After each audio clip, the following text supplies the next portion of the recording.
Hi, this is Steve Westmark. Thanks for watching my video blog this week. As a continuance of my series on investment real estate, I brought in today a property manager who manages and rents real estate for people, and it's Bob Molitor of Molitor and Associates. Welcome, Bob. Thank you, Steve. Appreciate being here. So, Bob, how do you help someone determine a fair market rent on their property when you go to rent it for them? Thank you, Steve. That's a good question. At the end of the day, the amount of rent that a property can earn is a supply and demand function of the rental market. And the general trend, as you can see from the newspaper story recently, is up. Rents are up pretty substantially in the last few months.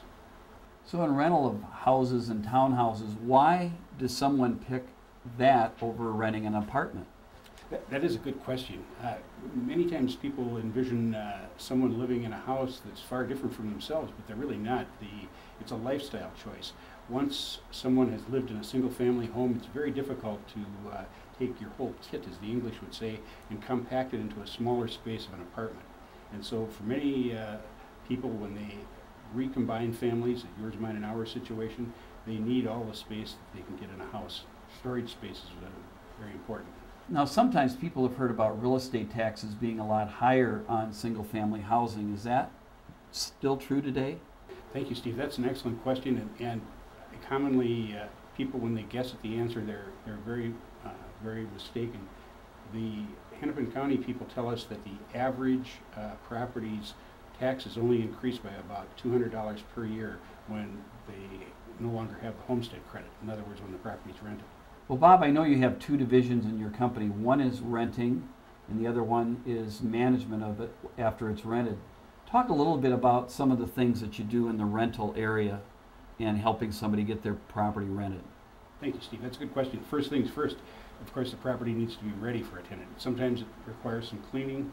It may require painting. We can refer the owner to vendors who do that sort of thing at reasonable prices, or if we're managing the property, we can take that on. The leasing of the property or renting of it is primarily marketing the property. We help the owner price it. We take photos of the property, prepare materials in order to find tenant prospects, and then we begin advertising it and marketing it. We show the people through who are interested in, have called on the property. Those who are interested submit an application. We check their credit. We sometimes check their criminal, if they have a criminal background, and check their other credentials before we talk to the owner. Then we speak to the owner and make a recommendation, and if the owner is inclined to go forward, we negotiate a lease with the people, get it executed, and at that point the leasing service has pretty much been completed. As you can see, there's a lot of technicalities that happen within that, and even putting the lease together, I know, is a big undertaking, and a well-written lease is a great lease. What do you do to help people, especially even people that want to have the property managed? What happens as you manage a property for a person? Well, the management, Steve, involves the basics. Once the property has been leased, we begin collecting the rent each month. We're paying the obligations on the property. For example, many owners have a service agreement on the furnace and water heater and those appliances through one of the utility companies. We pay the monthly charge for that. We pay other repair bills and bills of the property, for example, mortgage, taxes, insurance. And each month, the owner gets a monthly statement showing receipts and disbursements for that month. At the end of the year, we can put together a spreadsheet so they can have it all in one piece of paper in front of them, or one electronic screen full of information.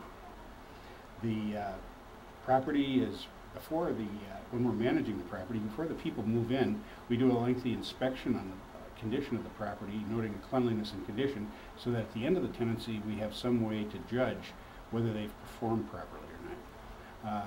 Along with that, of course, at the end of the tenancy, we go through and check the tenant out of the property, the final walkthrough. It's anything but a walkthrough. It takes a couple of hours in many cases, but we're going through to check and see if they've done what they said they would do, hold them accountable, in other words. Each day and each week, we're available 24/7 every day of the year for emergencies. If the tenant has an ice dam, which we've heard a bit about this winter, or any other problem, we're available to respond immediately to that on the owner's behalf. In many cases, the investor may not have the wherewithal to repair many of the things that arise, and so it's helpful having someone who's experienced that they can call on. And of course, if it's a leasing client, we'll be happy to give them a referral to a competent professional. Sometimes there's after initial leasing. For example, the tenant may purchase a house and ask to be relieved from their obligations a couple of months early. Usually we call that a sublet situation, and so we market the house. You don't want to have a home rented to two people at the same time, and so we make sure that the old and the new are coordinated properly. And we handle myriad calls from the tenants and other concerned individuals, everyone from city councilmen to neighbors and other interested parties. So we're the landlord for hire. Well, I'm grateful to have a partnership with Bob, and Bob can both help in managing of investment properties, but also in helping as a person as maybe an expatriate. And I know that you can do both those things for people. Yes, we do. We handle many homes for expatriate employees. They're on a job in another country and they hang on to their home.